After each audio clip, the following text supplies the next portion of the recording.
There's a version of retirement that looks fine from the outside and feels wrong the moment you're inside it. The account balance is what you planned for. The date landed when you wanted it to. And still, somewhere around month 3 or 4, something's off. Not a crisis. Just a low-level friction you can't quite locate. Like you prepared for the right trip, but packed for a different one. You keep waiting for it to resolve, and it doesn't.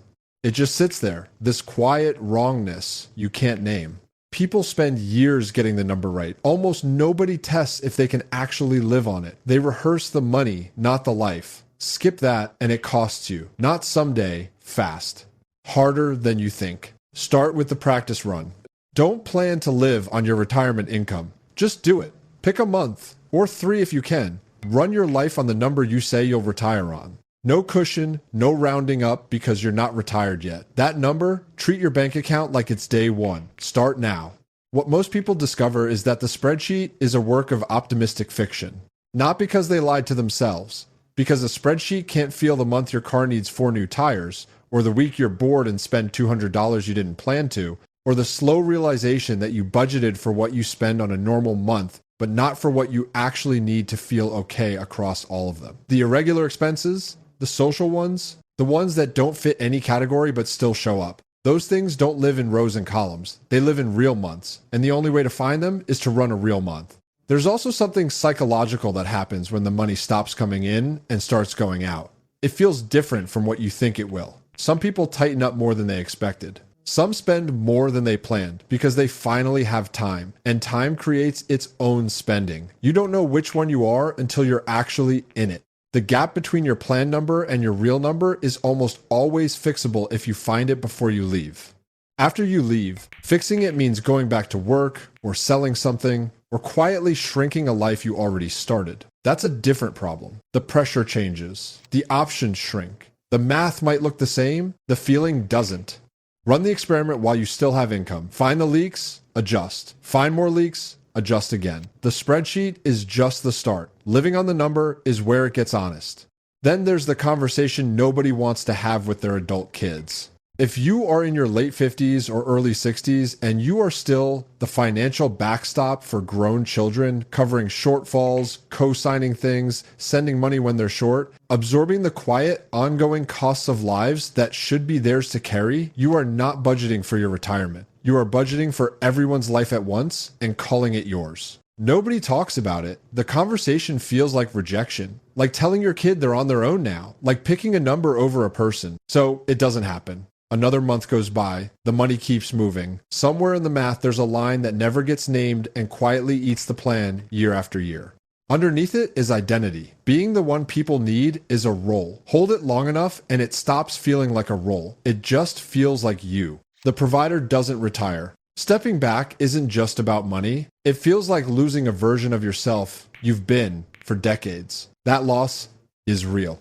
If you don't have a number that's actually yours, you don't know when you can leave. You might already be there and not know it. You might have more runway than you think, but can't see it because the number keeps moving. Or you might be further away than the math says for reasons that have nothing to do with retirement. It's not about being cold. Some situations are real. A kid with a health crisis, a job loss that actually needs a hand. You know the difference. It's not about cutting people off. It's about clarity. Have the conversation. Name the timeline.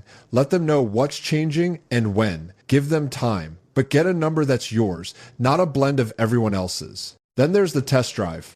Before you retire somewhere or even stay somewhere, go live there first. Not a visit, not a long weekend. Spend a real month. Off season. February. A Tuesday afternoon with nothing on the calendar. The version of the place that exists when nobody's on holiday, including you. Because the place you love to visit is almost never the same place you'll love to live. And the gap between those two things can be enormous. Visits are edited. You're in a good mood because you're not at work. You're comparing it to a Wednesday morning in the office. Not a fair fight. The weather is good because you planned it that way. You're eating at the places you picked out, doing the things you came to do. You're on. Everything is dialed up. Living somewhere is the grocery run, the traffic, the neighbors you didn't pick, the morning you wake up with nothing to do and have to figure it out.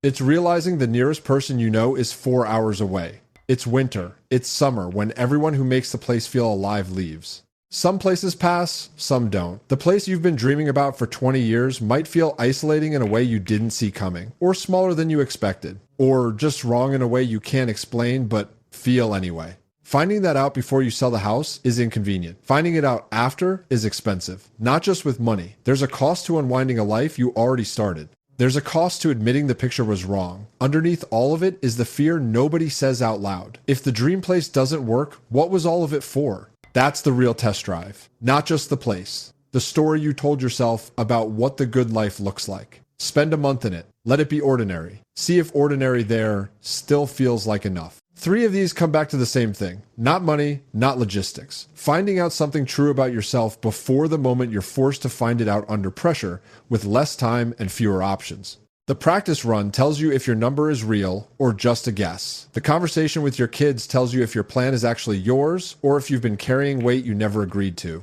The test drive tells you if the life you've been working toward is the one you actually want or just a version you built from the outside and never really looked at. None of this is easy. You might find out something you don't want to know. That's why most people skip it. That's why some people hit month 3 of retirement and can't explain why something feels off. You still have time to find out before it costs you. The question is, do you still have time to find out before it costs you? Which one feels hardest to start? Bet it's not random. Thanks for watching and see you in the next video.